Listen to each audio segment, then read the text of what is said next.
하나님의 다스리심을 깨달으라 라는 제목으로 오늘 이 금요일 밤에 하나님 말씀을 함께 나누겠습니다. 계속해서 다니엘서의 이 말씀을 나누고 있는데요, 오늘 말씀은 느부갓네살 왕이 먼저 한번 꿈을 꿨었죠.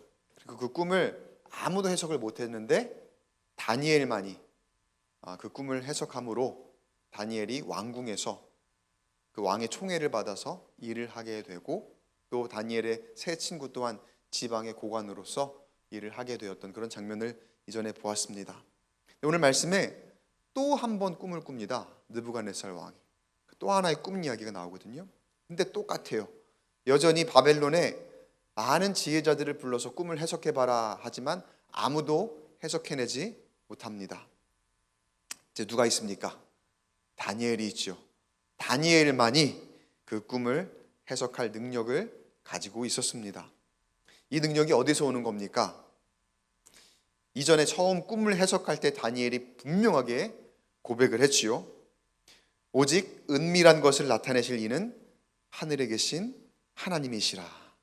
어떤 지혜자나 점쟁이와 같은 사람들이 할 수 없는 것입니다 라고 다니엘이 그 왕 앞에서 아주 명백하게, 아주 단호하게 그의 고백을 이야기를 했습니다. 여러분, 그렇습니다. 바로 그겁니다. 하나님의 능력인 줄 믿으시기 바랍니다. 하나님의 능력이 세상 누구도 하지 못하는 일을 가능하게 하는 줄 믿습니다. 우리에게 하나님의 능력이 임하는 가운데에 세상이 할 수 없다 하는 것, 세상은 안 된다 하는 것, 하나님이 저와 여러분을 통해서 이루심을 믿으시고 이 밤에 그 응답 받으시는 저와 여러분 되시기를 간절히 축원합니다. 자, 그러면 느부갓네살 왕의 이번 꿈의 이야기는, 그 내용은 무엇일까? 간단하게 내용을 볼게요. 꿈의 내용은 이렇습니다. 땅 중앙에 한 높은 나무가 있습니다. 그 나무가 잘 자라서 튼튼하게 하늘까지 닿았다고 합니다. 아름다운 잎사귀가 있었고 모든 사람이 먹을 수 있을 만큼 많은 열매가 그 나무에 맺혀 있었고, 그리고 모든 동물과 새와 사람들이 그 나무로 인해서 살아가게 되는 그런 꿈을 꿉니다. 무더운 날씨에 그늘이 되어주기도 하고 나무의 열매를 통해서 먹을 것을 얻기도 하고, 그만큼 그 나무에 그 모든 생명들이 의지하고 있는 그런 상황이었던 거예요. 근데 천사가 이제 갑자기 하늘에서 내려와 소리를 지르면서 하는 말이 있어요. 하는 말이, 그 나무를 베고 가지를 다 잘라버리고 열매를 다 헤쳐버리고, 그리고 그 혜택을 보던 짐승들을 다 떠나게 하고 새들도 다 쫓아내버려라. 그렇게 나무도 없어지고 나무로 인해 혜택을 누리던 모든 생명체가 다 쫓겨납니다. 그리고 난 다음에 한 절의 말씀이 더해지는데 이 말씀에 참 깊은 의미가 있어요. 다니엘 4장 15절 말씀을 보면은요, 제가 읽어드릴게요. 그러나 그 뿌리의 그루터기를 땅에 남겨두고 쇠와 놋줄로 동이고 그것을 들풀 가운데에 두어라. 그것이 하늘 이슬에 젖고 땅의 풀 가운데에 짐승과 더불어 제 몫을 얻으리라. 이게 이제 나중에 느부갓네살 왕의 처지에 대한 설명을 하는 거거든요. 좀 이따가 이제 다니엘이 해석에 대한 이야기를 하겠지만 뿌리의 그루터기를 남겨두었다라고 해요. 자, 이게 무슨 의미일까? 차차 다니엘의 해석을 한번 살펴보도록 하겠습니다. 자, 다니엘 해석을 먼저 살펴보았을 때 22절을 한번 볼게요. 22절을 말씀 보면은요, 왕이여 이 나무는 곧 왕이시라. 왕이 자라서 견고하여지고 창대하사 하늘에 닿으시며 권세는 땅 끝까지 미치심이니이다. 느부갓네살 왕의 꿈에 등장한 이 나무는 왕 자신을 뜻하는 거예요. 그 나무가 처음엔 튼튼하게 자랐다 그랬죠. 하늘까지 닿았다 그랬죠. 거기 아름다운 잎사귀가 있었고, 그리고 많은 열매로 사람들과 새와 그리고 모든 동물들이 먹을 수 있는 그런 나무였다. 그 뜻은 느부갓네살 왕의 나라가 굉장히 큰 나라이면서도 견고한 나라가 될 것이고, 그 권세가 온 세상을 다스릴 만한 그런 정도였다는 것을 뜻합니다. 실제로 바벨론 제국이 대제국이었습니다. 그리고 바벨론 제국 안에 정말로 많은 사람들이 속해 있었죠. 그리고 그 왕권이 엄청나게 강대했었어요. 근데 그 다음 내용이 뭐였죠? 천사가 나무를 베어버리고 그 나무와 함께 살던 생명들을 다 쫓아버리라고 소리 질렀다고 했잖아요. 자, 그에 대한 다니엘의 해석이 25절에 나오거든요. 25절 말씀을 우리 함께 같이 읽어보겠습니다. 시작. 왕이 사람에게 쫓겨나서 들짐승과 함께 살며 소처럼 풀을 먹으며 하늘 이슬에 젖을 것이요 이와 같이 7대를 지낼 것이라. 그때 지극히 높으신 이가 사람의 나라를 다스리시며 자기의 뜻대로 그것을 누구에게든지 주시는 줄을 아시리이다. 여기 있어요. 자, 나무가 베어지고 그리고 모든 열매가 헤쳐지고 그리고 거기에 나무가 함께 살던 생명들이 다 쫓겨났다라고 하는 그 의미는 바로 뭐냐면은 왕이 이제 들짐승과 함께 살면서 소처럼 풀을 먹게 될 것입니다. 이게 선뜻 이해가 되진 않아요. 지금 이 상황에 왕이 지금 엄청난 권세를 가지고 있는 사람이거든요. 근데 그 꿈의 해석이 다니엘이 왕이 이제 쫓겨난 다음에 저기 들판에 나아가서 동물과 같은 형상이 되어서 소처럼 풀을 먹을 거예요. 그리고 집도 없어요. 이슬을 맞게 될 겁니다라는 그런 의미거든요.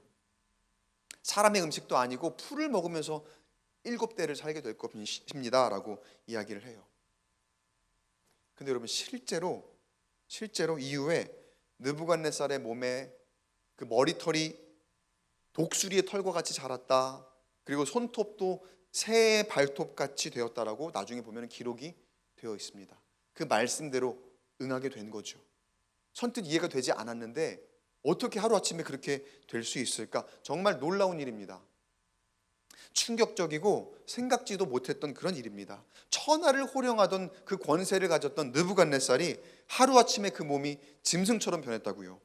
밖에 쫓겨나가서 풀을 먹으며 사는 그런 신세가 되었다는 거 얼마나 충격적입니까? 그럼 여러분 그렇게 갑작스러운 형벌로 느부갓네살의 이야기가 끝일까요? 그렇지 않습니다. 방금 우리가 읽은 말씀 가운데 왕이 깨달아야 하는 무언가가 있었죠. 왕이 완전히 그 권세를 잃고 바닥으로 떨어져서 짐승으로 살 때 그때 아까 우리가 방금 읽었던 25절 말씀에 그가 무엇을 깨달아야 한다고 했습니까? 아까 25절 말씀 다시 한번 띄워주시겠어요? 25절 말씀 보면은 노란 글씨로 되어 있는 그 표현 안에 그때 지극히 높으신 이가 이 하나님이시죠. 하나님이 사람을 다스리시고 하나님의 뜻대로 인도하실 것이라는 것. 그러니까 하나님이 통치하실 것이고 하나님의 뜻을 따라서 줄 때는 주시고 또 거둘 때는 거두실 것이라. 그것을 그때의 왕이 알게 될 것입니다. 아셔야 됩니다. 그때 깨달으셔야 됩니다라고 그렇게 이야기하고 있는 거거든요. 그리고 아까 나무 뿌리에 그루터기를 언급했었죠. 여기에 또 그 해석이 딱 나와요. 26절을 계속해서 보면은요. 26절에 또 그들이 그 나무 뿌리에 그루터기를 남겨두라 하였은즉 하나님이 다스리는 줄을 왕이 깨달은 후에야 왕의 나라가 견고하리이다. 아까 보면은 느부갓네살이 뭘 잘못해서 막 벌 받고 끝날 것처럼 다니엘이 이렇게 막 형벌에 대한 이야기를 하면서 해석을 했잖아요. 그러면은 이게 운명인가? 이런 해석을 받으면 나는 그냥 그렇게 될 수밖에 없구나라고 생각할 수도 있어요. 그런데 그 뒤에 그 뿌리에 그루터기를 남겨둔 것 그리고 그렇게 됐을 그때에 무엇을 깨달아야 한다라고 다니엘이 이야기를 하면서 어떤 의미를 우리에게 전달을 해주는 겁니까? 여러분 여기서 남겨둔 나무 뿌리의 그루터기는 뭐냐면요 느부갓네살에게 주신 회복의 여지를 뜻하는 겁니다. 그냥 그렇게 망하는 게 아니라 회복할 수 있어요. 다시 살아날 수 있어요. 다시 일어설 수 있어요. 그거를 의미하는 거거든요. 여러분 뿌리가 아직 살아 있어요. 모든 게 다 잘려 나간 것 같지만 여전히 뿌리는 살아있고 그 그루터기가 남겨져 있습니다. 그러면 그 뿌리와 나무의 그루터기가 얼마든지 다시 살아날 수 있다는 거예요. 물론 시간은 걸릴 수 있겠죠. 그러나 아직 죽지는 않았다는 겁니다. 아직 망하지는 않았다는 겁니다. 여러분, 그리고 이게 바로 은혜입니다. 이게 은혜입니다. 여러분 기억하시기 바랍니다. 하나님의 은혜로 사는 사람은 세상이 봤을 때에는 저거 끝났네, 저거 망했네, 저거 가망 없네 라고 생각할 수 있고 바라볼 수 있는 그런 때에도 하나님의 은혜로 사는 사람은 결코 무너지지 않음을 믿으시기 바랍니다. 결코 쓰러지지 않고 결코 멸망하지 않고 하나님께서 다시 소망을 주시며 다시 살리시며 하나님의 그 능력으로 함께 걸어가게 됨을 여러분 믿으시기 바랍니다. 근데 여기에 앞으로도 계속 우리가 절대적으로 지켜야 할 조건 한 가지가 있어요. 조건이 하나 있어요. 그게 뭐냐면요, 하나님이 다스리신다는 것을 깨닫고 인정하는 거예요. 그럼 제가 이렇게 말하니까 말이 쉬워 보이죠? 그거 하면 되는 거 아니야? 라고 생각하실지 모르겠는데 그 결코 쉬운 게 아닙니다. 자, 얼마나 어려운 건지 여러분이 한번 가늠을 해보세요. 제가 말씀을 드려볼게요. 하나님의 다스림이란 여러분 구체적으로 어떤 것을 의미하는 걸까요? 아까 하나님의 다스림을 깨달아야 합니다. 하나님의 다스림을 통해서 다시 살아가는 것을 알아야 됩니다 라고 얘기했잖아요.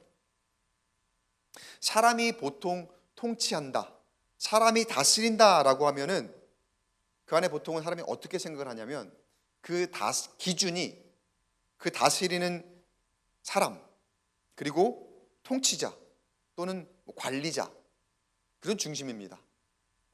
저 사람이 다스리는 사람이야. 그러니까 저 사람의 뜻대로, 물론 그 뜻대로지만 어떻게 보면은 그 사람의 그런 그 이익을 위해서 그 사람 기준으로 그 사람이 원하는 대로, 그래서 그 다스림의 대상을 위해서 모든 다른 그 피통치자, 그러니까 다스려지는 사람들이 존재하는 것처럼 그렇게 많이들 여기거든요. 사람의 어떤 권력욕이라는 게, 욕심이라는 게, 사람이 왜 욕심이 생길까요?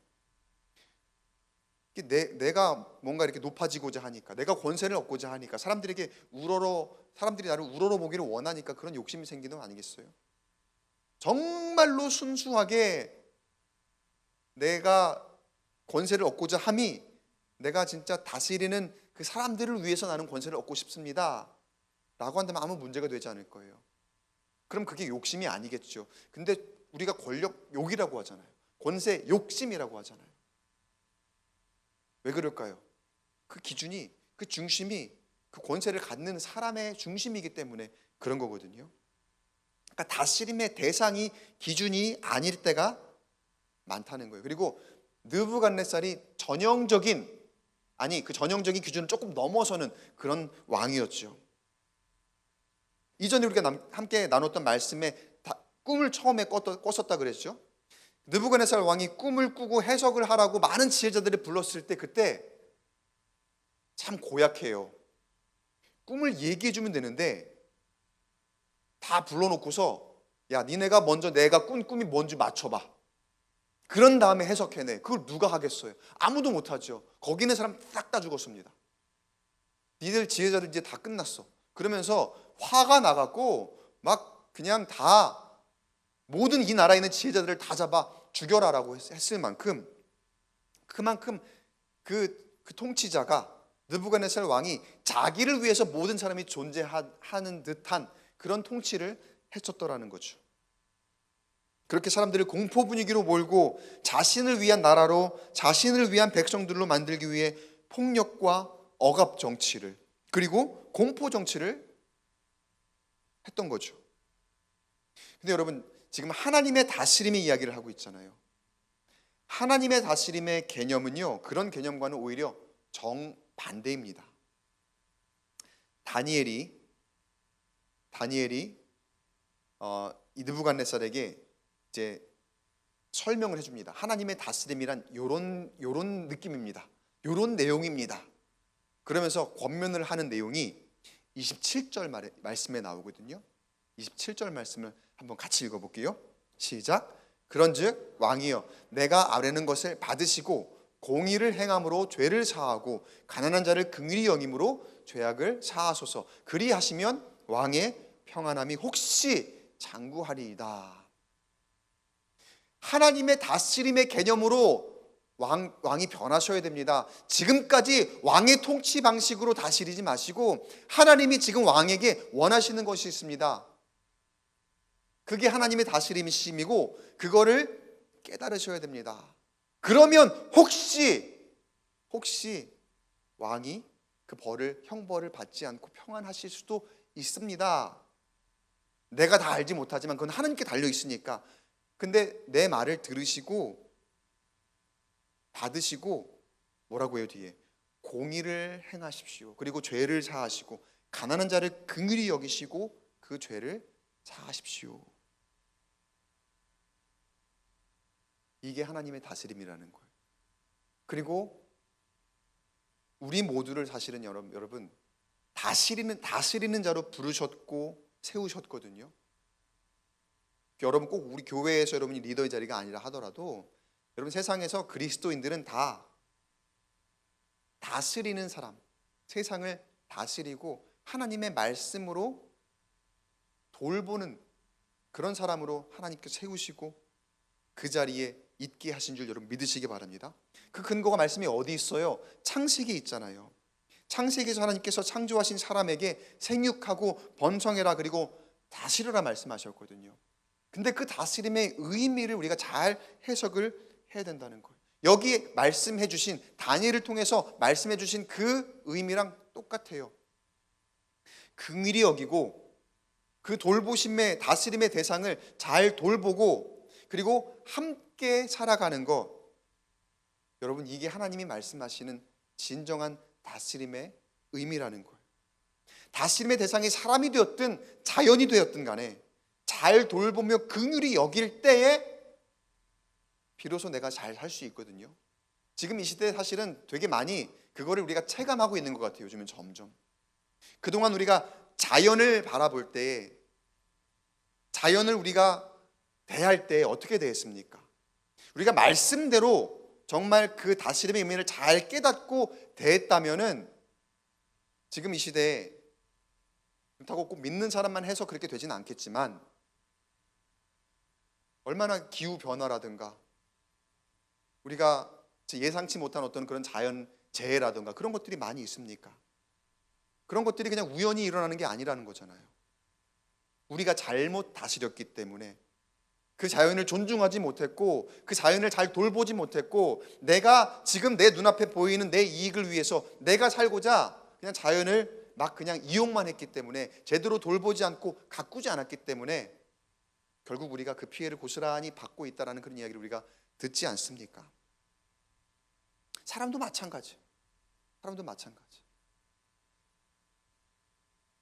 사람도 얼마나 우리가 하나님의 그 긍휼히 여기시는 그 마음을 가지고 우리가 함께 더불어 살아가는 그런 모습으로 대했던가, 아니면 그냥 사람의 기준으로 내가 생각하는 어떤 통치의 그런 기준으로 내가 우선이고 내가 잘 되고자 하는 그런 마음만 가지고 남이야 어떻게 되든지 말든지 간에 하나님이 원하시는 그 권면과는 전혀 다른 그런 모습으로 살아왔는가, 우리가 한번 생각해 봤으면 좋겠어요.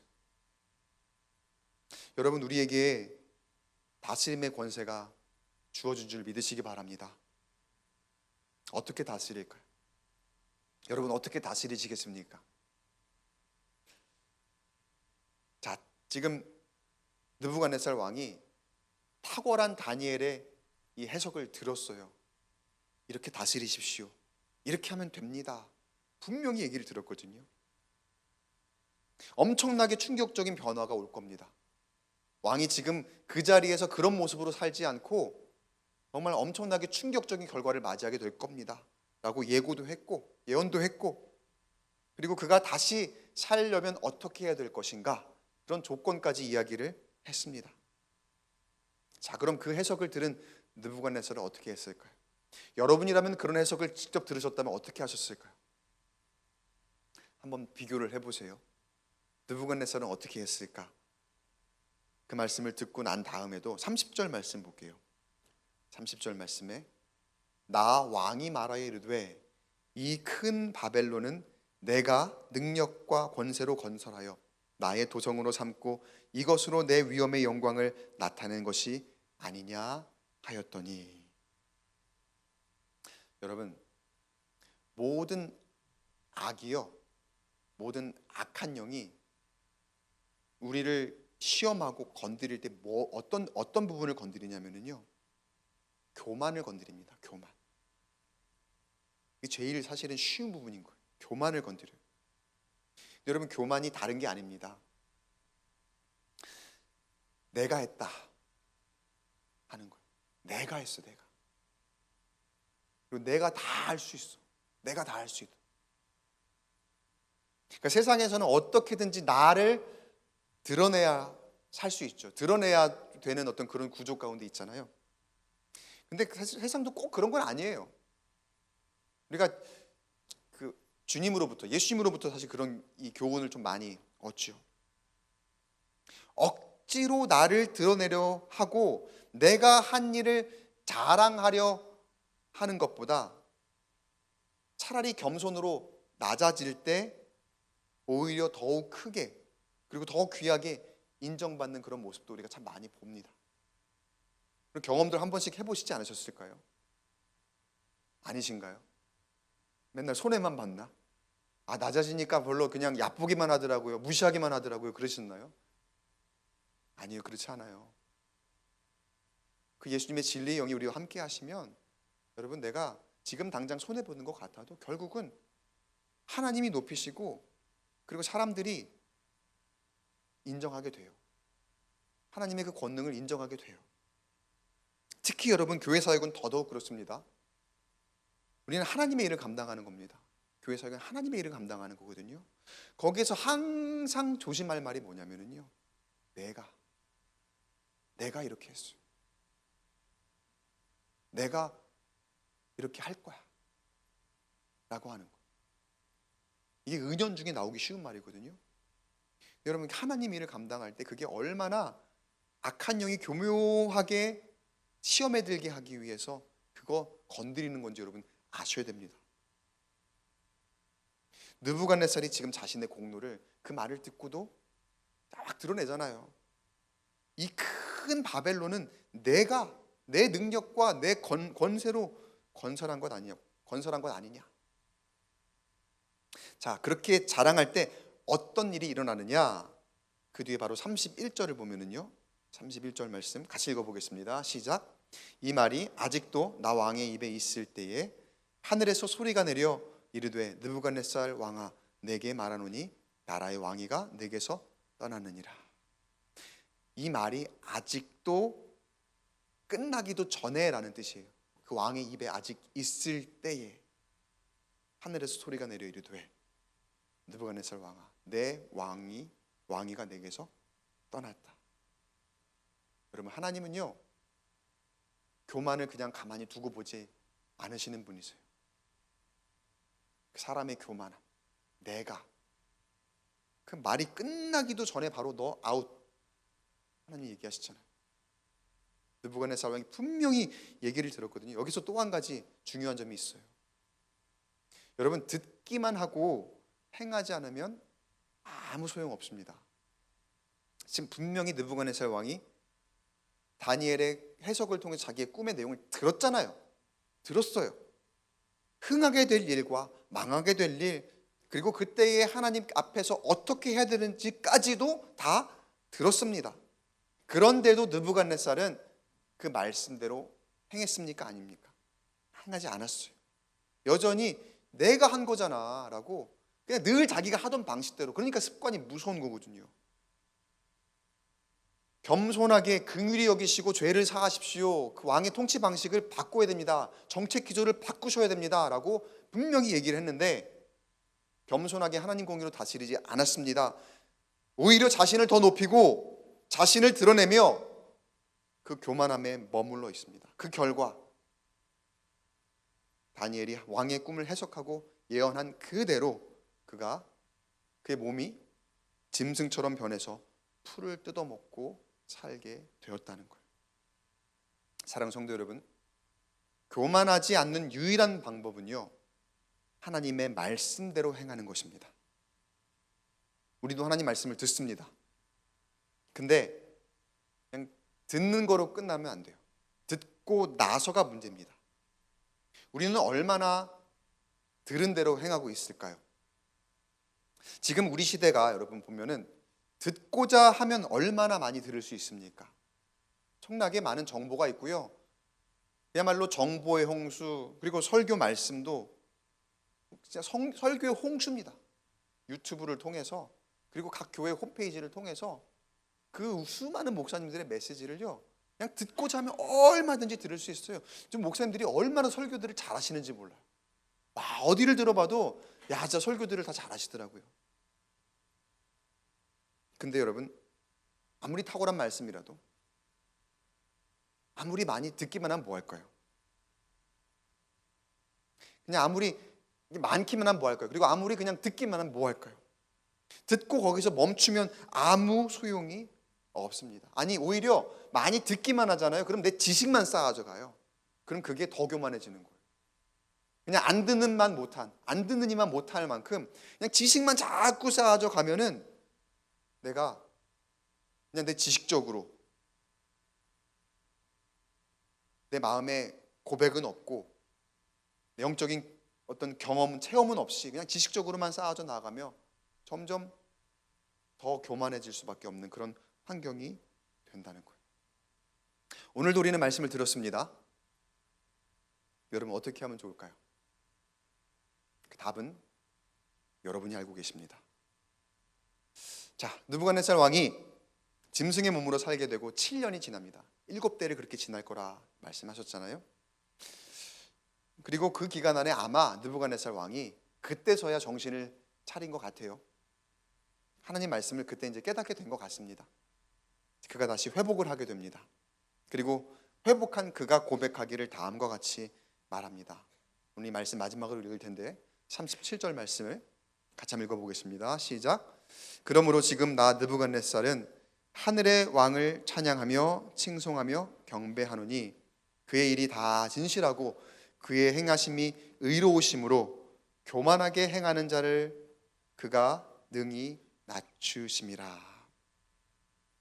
느부갓네살이 자기가 체험하면서 교만하니까 내가 이렇게 됐구나라고 하면서 뼈저리게 경험한 이 고백을 여기서 선포하는 거예요. 말씀을 맺고자 합니다. 교회가 행할 일은 무엇일까요? 교회가 궁극적으로 하나님 말씀을 듣고 행한다고 할 때 여러분, 그 행함의 목적이 무엇일까요? 제일 먼저 딱 한 가지를 얘기한다면 그건 여러분, 하나님을 바로 아는 겁니다. 하나님을 바로 아는 것. 거기서부터 출발하는 거거든요. 하나님을 바로 아는 것부터. 하나님이 어떤 분이신가. 여러분, 하나님을 오해하지 마시기 바랍니다. 우리 오늘 기도할 텐데 이제 하나님은 나의 기도를 분명히 들으시는 분이세요. 안 듣는 분이 아니세요. 들으셔요. 근데 여러분, 우리의 기도 제목을 한번 점검해 보시기 바랍니다. 나의 기도가 나를 교만하게 할 것이라면 하나님은 그 기도에 응답하지 않으실 겁니다. 하나님이 일하시는 것이고 하나님의 은혜인데 내 뜻대로, 내 욕심대로 내 능력을 드러내며 구하는 그 기도가 있다면 하나님은 응답하지 않으실 거라는 거예요. 왜 그럴까요? 그러니까 하나님을 바로 알아야 된다는 거예요. 하나님의 진심을. 하나님은 내가 교만하기를 원치 않으시는 거예요. 왜냐하면 교만은 멸망이거든요. 악한 영이 자꾸 그 교만을 건드려서 내가 점점 더 하나님과 멀어지게 할 것이고 결국 멸망하게 할 거거든요. 그 교만이.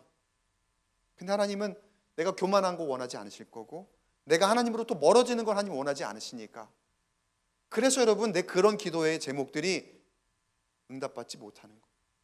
내가 왜 응답이 없어요 하나님? 내가 이렇게 기도하는데 왜 나에게 응답하지 않으시는 거예요? 원망할지 몰라도 여러분 그럴 때 내 기도의 제목을 한번 점검해 봐야 될 줄 믿습니다. 바라긴 여러분 하나님 마음으로 우리 함께 기도하기 원합니다. 그 하나님 마음 긍휼히 여기시고 서로 돌보며 하나님의 뜻을 구하며 그렇게 함께 기도해 보기를 원합니다. 하나님께서 우리 그 기도 가운데 하나님의 놀라운 뜻을 보이시고 내가 이룰 수 없는 것들을 이 오늘 기도의 시간을 통해서 이루어 주실 줄 믿습니다. 하나님의 다스림을 깨닫고 하나님께 온전히 붙들리고 은혜로 살아가며 참 승리를 경험하는 저와 여러분 되시기를 주의 이름으로 간절히 축원합니다.